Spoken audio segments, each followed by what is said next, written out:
Hello, everyone. This is Debra Richardson, and today I am putting the AP in Happy, where accounts payable teams are empowered to protect the vendor master file from fraud.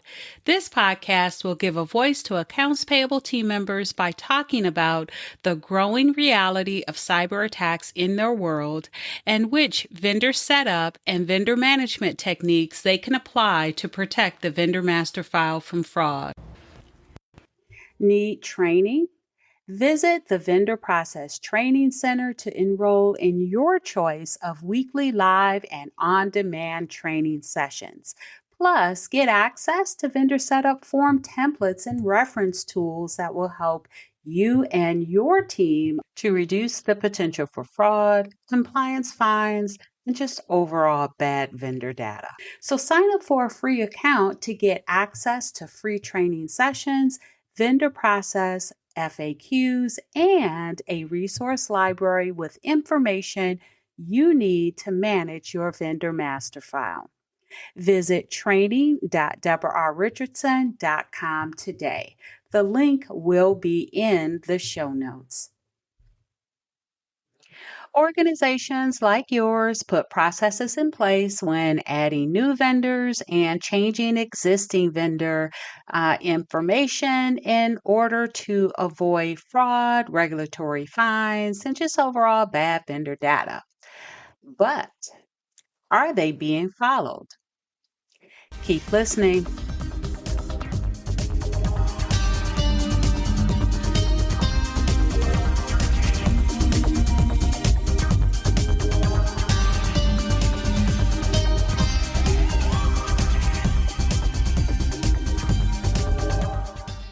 Welcome to episode 393, 5 reasons to establish a vendor process audit.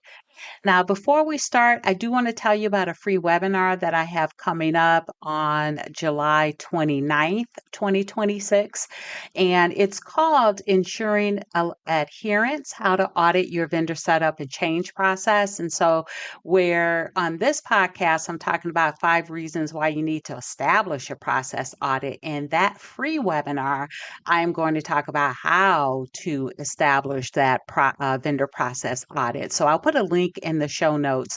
So make sure that you click that and you register if you're interested. Now, the first thing I do want to get straight, though, is what do I mean by a vendor process audit? Because whenever we talk about or wherever I see other platforms or third-party vendors talk about audits in the vendor space, they really are talking about auditing the vendor master file. And when you look at what's included or that they have included in that process, it really just looks to me like that's the process of cleaning the vendor master file, which should definitely be done. And if you have not done yours in a while, I recommend they're done on a monthly basis. But I know a lot of folks don't have a lot of vendors or don't have a lot of time for that. And so you definitely need to do it more than once a year. But if you can't do it monthly, you can do it quarterly. And I think at the very least, I used to say a year, but now I think it needs to be at least twice a year. And so I will put a link to a free training that I have for, it's called 8 Steps to Clean Up the Vendor Master File. And so it talks about what those 8 steps are. And again, part of those 8 steps are or is revalidating vendor data. So I don't consider that an audit necessarily. Maybe it is what you might consider a vendor master file audit. But what I'm talking about today is a vendor process audit. And it sounds just like what it is. That is where you audit a set number of new vendor adds and existing vendor changes that were processed on a monthly basis or other recurring period. Now, when I was a practitioner, we did this or we had this done to us, right, by our internal audit team, and it was done on a monthly basis. And so the process to add that new vendor or to change that existing vendor was compared to documented procedures to make sure the process was followed. And so that includes like things like were all the validations that were required for that particular vendor performed. Was the confirmation call made and was it successful? Was it documented the way that it's stated to be documented? Was the correct account category chosen? Were all the banking details added without error? Right. And so those types of things are checked against your documented desktop procedures. Also, you'll choose, right, a required accuracy rate. We use 98%. You can choose your own, right, for each employee. And then also use that collectively as a team as well, because if the employee's accuracy rate falls below whatever your accuracy rate is, let's say it is 98%, then at that point they are required to undergo training. And if the team's accuracy rate falls below, right, that 98% or whatever percent you have identified, then the whole team is required to retrain. Now, this can also be used as part of their performance review as well, because we did have additional like disciplinary actions that will be taken if the audit results continue to be below the accuracy rate. So that's what I mean when I say a process audit. And so I have 5 reasons that you may want to establish a vendor process audit.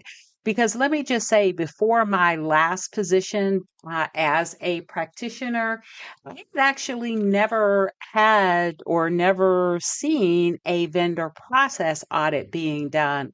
If it's anything like what I experienced, you may have experienced it too, where you have external auditors, they will come in and they will ask for like sample invoice information, and they may compare, right, an AP invoice to the vendor setup, but it wasn't like they were verifying that, you did the IRS 10 match or you did the OFAC check. They weren't really checking the vendor process. And so that is where, if you think about it, that's where you can catch a whole lot of issues that could cause problems later down the line. It's also where you can, right, mitigate payment fraud. And so that is the first reason to establish a vendor process audit is the mitigation of payment fraud. Because again, you put processes in place to prevent fraud. And if you are anything like most of the folks or teams that I deal with, if you follow what I recommend to avoid fraud, fines, and bad vendor data. It is not an easy process and it's not efficient. It is also something that is going to take time. And so, because of that, when you put these processes in place, when it is fresh in the minds of the team members that are, performing these processes or processing these requests, I should say, then yes, it's probably going to be done. However, the further away you get from the fraud attempt or from the actual successful fraud, the closer you get to month end, year end, these things may fall away. And so the only way to make sure that it is being done is to implement a vendor process audit, because what's that saying? What is measured improves, or just think about, right, human nature. If you know people are going to be looking at your work, then you are more than likely going to follow the actual process. And so you need to make sure that they are following that process. And you may be able to use the audit process as a way to verify with, let's say, your insurance company that the team members are following the process you put in place to prevent fraud. All right, so that was the first of five reasons. Now let's talk about the second, and that is increased operational efficiency. And so maintaining accurate vendor information is necessary for purchasing and making payments without delays. And a proactive audit is more efficient than standard approval workflows because it reduces the time that leadership spends repeatedly rejecting and returning incorrect vendor requests. Now, that does matter based on how quickly your leadership approves workflows and how often you have the audit done. If it's on a monthly basis, then you might catch, right, those things that data that was entered in incorrectly in the vendor master file. Not only that, but a lot of you don't have accounting systems or ERPs that have an approval workflow. This one, I will say, of all of them, this one is probably should have been my fifth one or the least of the reasons, because if you have a what do you call that? Approval workflow. Typically, that means that someone is probably going to review it and get that approved, within a few days versus on waiting a month for an audit.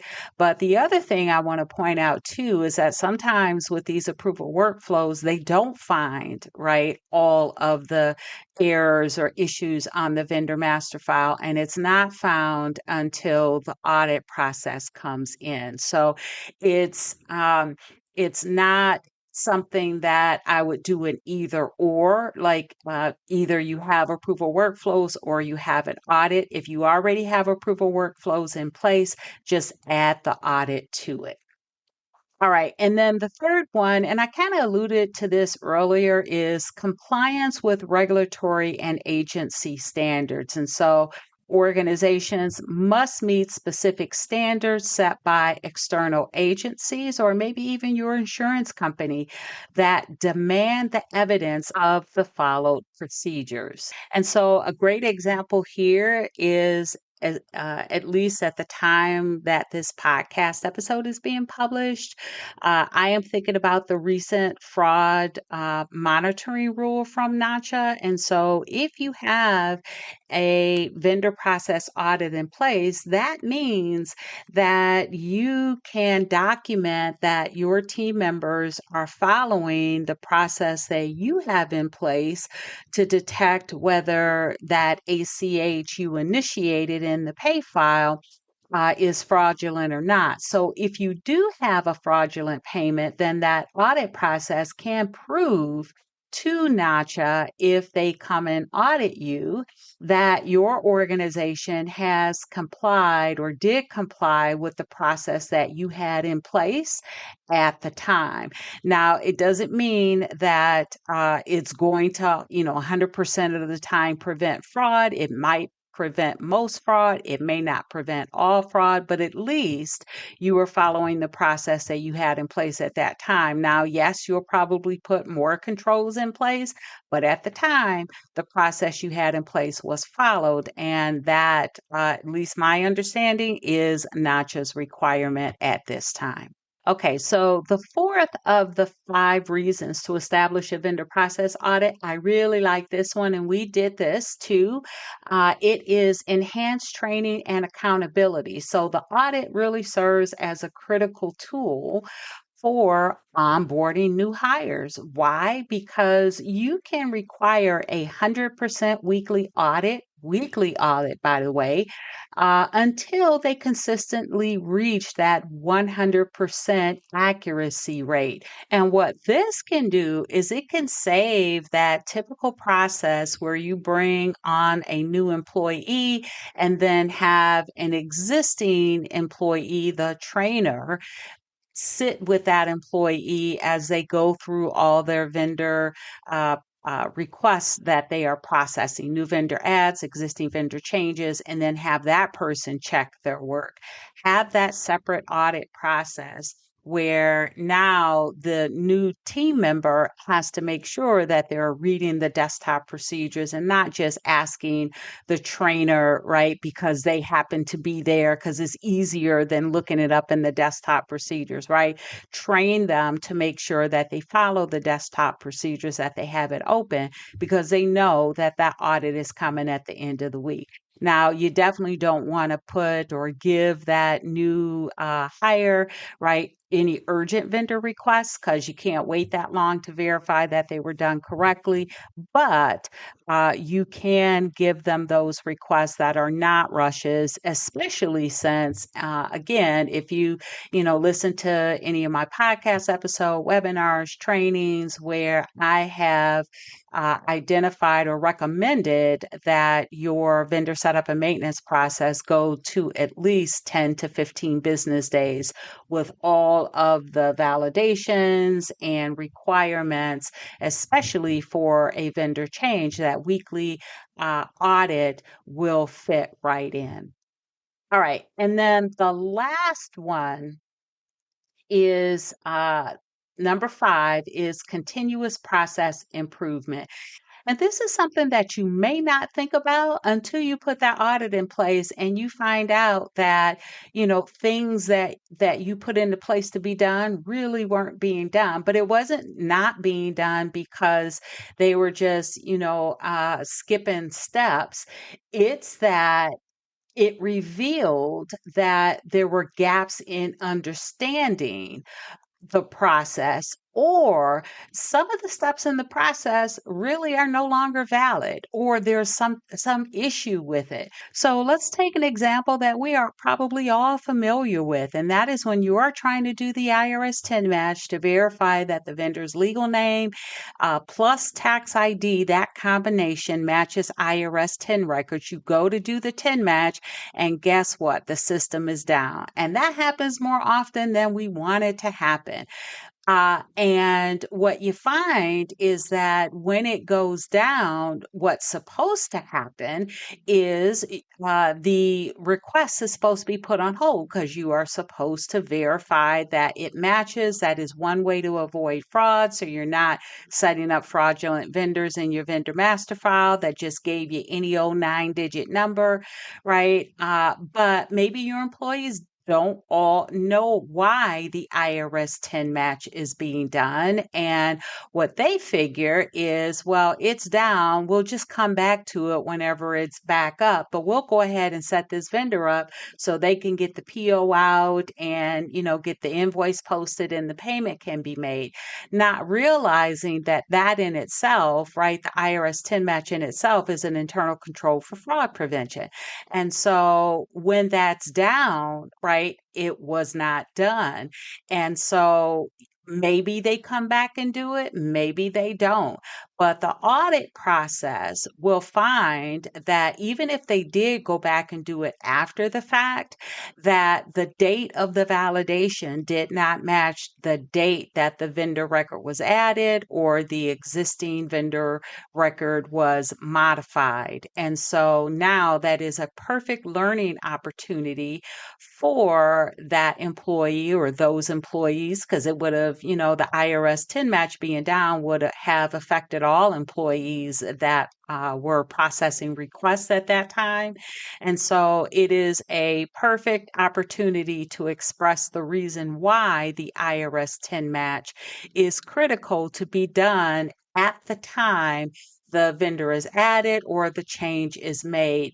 And, I didn't mention it, but also they could have thought that, well, we're not going to file 1099s until, January of next year. And so we could just let that go until the database comes back up again. And so that again is a perfect learning opportunity. Now, another one that you can catch, and if you didn't know this, and you can add it to your processes, is you have employees that are have been doing the process for a while, but you add something to it. And so most folks know that you have to check the vendor's legal name against the OFAC watch list. That's kind of a given. Most people know that. Still find some teams don't know it, but most people know that. And so that is being done. But maybe they don't know that the IRS also has a watch list for foreign financial institutions, and you're not supposed to be sending payments to them either if they appear on that list. So you have to check them as well.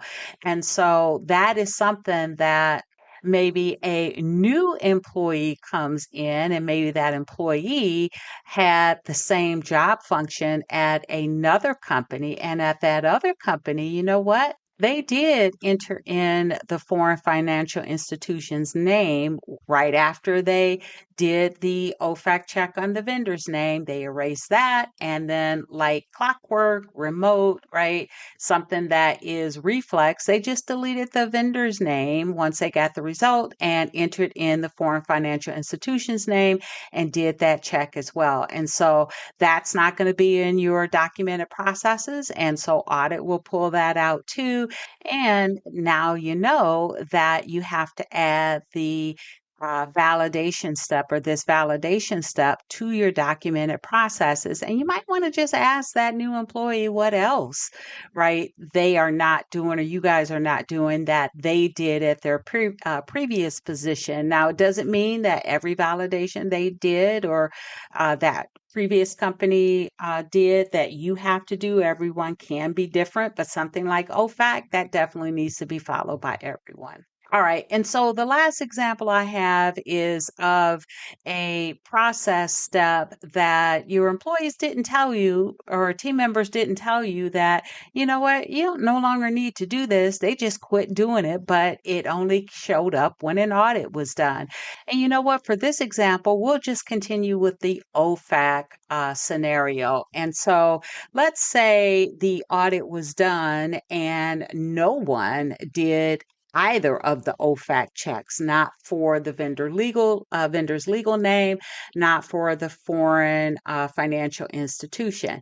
And so now, right, because it's in the desktop procedures, and that is a great way to make sure you're avoiding compliance fines from not complying with OFAC requirements. And so now you're wondering, why isn't anybody doing the OFAC check? Did we actually pay someone that was on on one of their lists? And now we might be susceptible to both civil and criminal penalties because you may have paid a vendor that was on one of the OFAC's lists.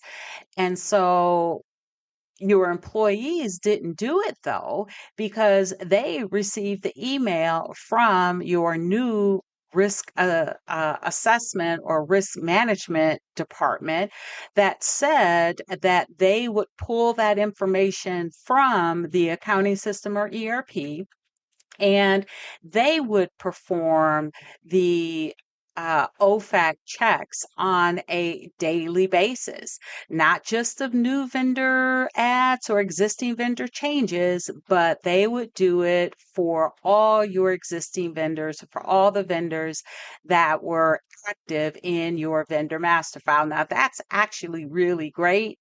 And that's why your employees weren't doing it anymore. Not sure why anyone did not change the desktop procedures or mention that they needed to be changed, but maybe that's something that leadership does. But you didn't get that memo or that email because it went to your junk folder. And so that's probably an extreme example, but you could probably think of some other very reasonable scenarios that eliminates a process from what you previously did because there was a system change or a department change or some other reason why that it makes it valid that you're no longer doing that step. And I'll also say too that that last example of, the risk management team taking over OFAC, I didn't just pull that, out of thin air. It was actually the opposite that happened to me when I was a practitioner. That department or another similar department was supposed to be doing the OFAC checks on a regular basis. It wasn't like a daily basis, but it was on a regular enough basis until the person that was doing it left the company. And then the person that replaced them was not told that that was something that they needed to do. And so at one point, I ended up reaching out to that person, found out that they had left. And so I reached out to the new person, and their response to my question of when was the last time the OFAC check was run was, what OFAC check? So they had just stopped doing it altogether. So that's where I got that example from. And lesson learned, if you have other departments doing any of your verification or validation checks, you need to make sure on a regular basis that they're still doing it. Maybe make that part of your audit. I don't know why we didn't. All right, so that's what I have for 5 reasons to establish a vendor process audit. And I do want to also say or remind you that I have a free webinar coming up July 29th, 2026. And if you're listening to this podcast after that date, you can always watch the recording. And so I will put a link to that webinar in the show notes. It's called Ensuring Adherence, how to audit your vendor setup and change process. It's a free webinar. You can even earn one IOFM CEU or one CPE that is recognized only by the Association of Certified Fraud Examiners, because I am one, but don't try to submit that for NASBA because it's not valid. All right. So thanks, everyone. I hope you enjoyed the 393rd episode of the Putting the AP in Happy podcast, where accounts payable teams are empowered to protect the vendor master file from fraud. Don't forget to check the show notes for the links mentioned in the podcast. And if you enjoyed this episode, consider subscribing and writing a review of my podcast on the platform that you use to listen. Stay happy.